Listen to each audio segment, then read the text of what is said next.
But don't worry, if you think we're rushing through these, players will pop up on News Bites or the Player Watch Spotlight series. What's he doing there? Nick Kyrgios has got a second wild card. What's all that about?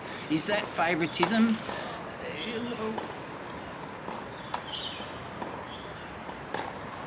So, Nick, I don't know. You need to focus on what's going on court. Welcome back. Thanks for joining us again. It's great to have your company. Really appreciate you taking time out of your Christmas, New Year's break to tune in to this Australian Open Live. And we're going to have a look at the wild cards. Next up, we're going to be taking a look at the Sydney Tennis Classic. Not much news here, to be honest, and I'm not going to be speaking at length much about the player who's been surprisingly awarded a wild card here. Can you guess who I'm talking about? It's the other half of the Special K's. Young Nick Kyrgios, ranked 93 in the world. I'm a bit surprised at that ranking. I thought he was a bit lower. Nick certainly makes some interesting choices as to what tournaments he chooses to play. Is he a part-time player these days? Some would say yes. Is he a part-time player in terms of his attitude on the court? You never know what you're going to get with Nick. So, Nick, I don't know. You need to focus on what's going on court.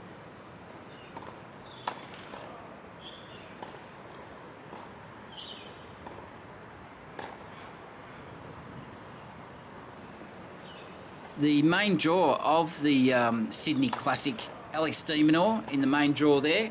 That's an ATP 250, that tournament, for the blokes. And for the women, it's a WTA 500. And Ash Barty will be at the Sydney Classic as well as the Adelaide International. So plenty to look forward to there for Australian fans.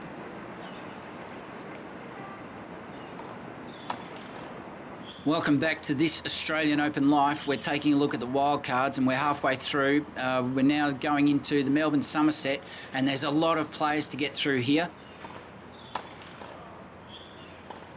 There's a lot of main draw wildcards, but also qualifying wildcards to the Melbourne Somerset event. But don't worry, if you think we're rushing through these names, some of these players will pop up in future episodes of News Bites or the Player Watch Spotlight series. What's he doing there? Nick Kyrgios has got a second wild card. What's all that about? Is that favouritism? Does he really need that much help and encouragement, Nick Kyrgios? I would say no, he doesn't. I would say that that is a box office... That is a box office selection. That's Tennis Australia trying to make sure the crowds come in for this qualifying tournament and get some news up and running about the Australian Open. Get the focus off COVID. Let's talk about Nick Kyrgios being a wild card. So got some names here for the qualifiers, the qualifying wild cards that have been given out.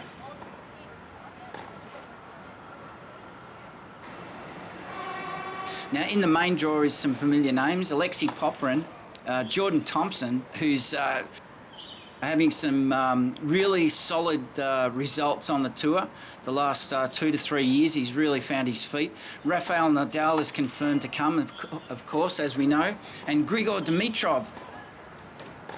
So there you have it. That's all the lead-up tournaments. We've done all the hard work for you. You don't need to waste your time trawling into and out of endless streams of apps and websites. We've got all the stories in, around and about the Australian Open, all in surround sound, 4K footage. It's content you simply cannot find anywhere else in one easy-to-go-to place. So let's get into the Australian Open, the wildcards that have been announced there.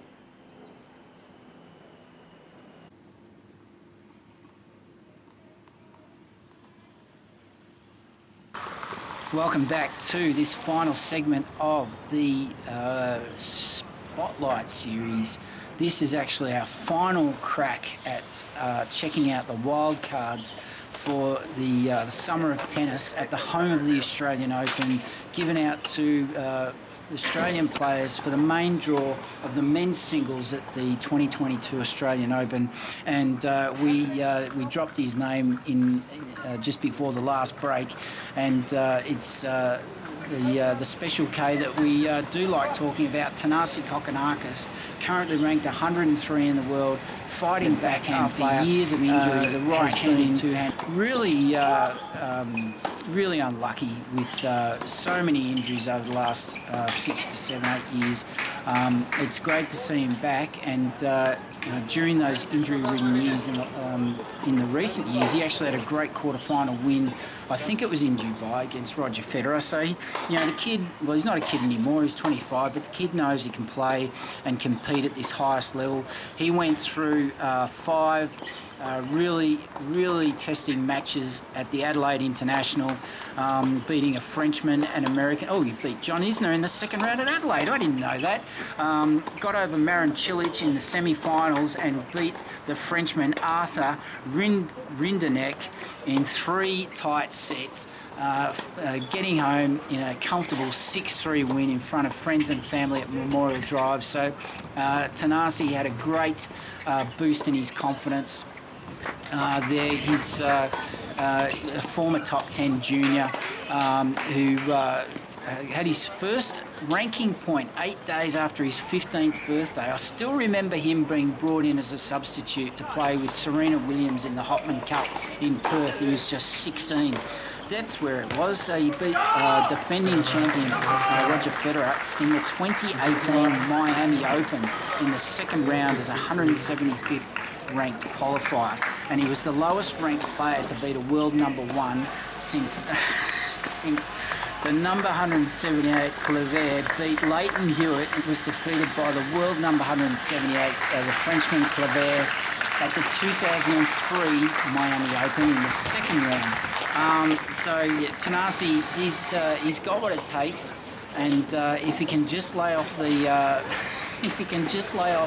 the arm curls and all that other gym junkie type activity to let just give his body a chance. I'm sure there's still plenty left in the tank for him to make the most of things. But unfortunately, on this occasion this year, Thana, and we can update you with his first round result, and we slightly gave it away before, that in 2 hours and 7 minutes, Thana Kokkinaki, the wildcard entry, unfortunately lost in straight sets to the German Hanfmann, who was also a qualifier actually. Lost in straight sets 6-2, 6-3, 6-2. So all we can say is, Thana, wish you all the best in the doubles, trying to keep control and keep Nick Kyrgios on the straight and narrow in your doubles adventures throughout the next week and a half. It's just worth noting, we're just going to go slightly off topic here, which we didn't do for the girls, but there's a lot of extra information here for the men's singles main draw wildcards. There's been 7 or 8 given out overall. So besides the 4 Australians, it might interest you to know that Andy Murray, we spoke about him in an earlier episode, the UK player, ranking of 134. Another wildcard given to the Frenchman, Lucas Puetz. He's currently 155 in the world. The American, Stefan Kozlov, 159 in the world. And finally, from Chinese Taipei, how good is that? 188 in the world, Zheng Chunxin. So good luck to all those guys. Some other qualifying singles cards we did go through. The standout name there is Rinky Hijikata and Dane Sweeney, Philip Selkirk and James McCabe, Edward Winter. We wish all those guys all the best of luck with their wild card chances. And that's where we can finish off here with this deep dive into the wild cards that have been handed out throughout the Australian summer. Thanks for listening. We really appreciate your interest. We hope your favourite player gets the best success possible throughout this Grand Slam and all the others, plus Indian Wells. And enjoy the sights, sounds of summer, and see you on the other side of this break.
Hope you enjoyed that very rudimentary summary.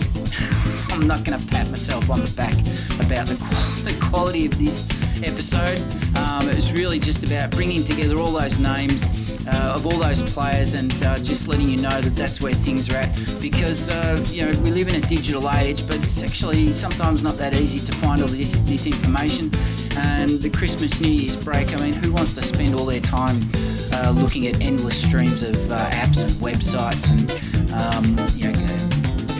so let us do all the hard work for you. That's what we're here for. And it's so very much appreciated that we're finding out that from most of the viewers, whether it's by comments or likes or subscriptions, that this Australian Open Life is hitting the mark for you. You've been listening to The Bloke Who Walks. This was our Wildcards episode of the Spotlight series. Have a great new year. Thanks for listening, and we'll chat to you very soon. Bye for now.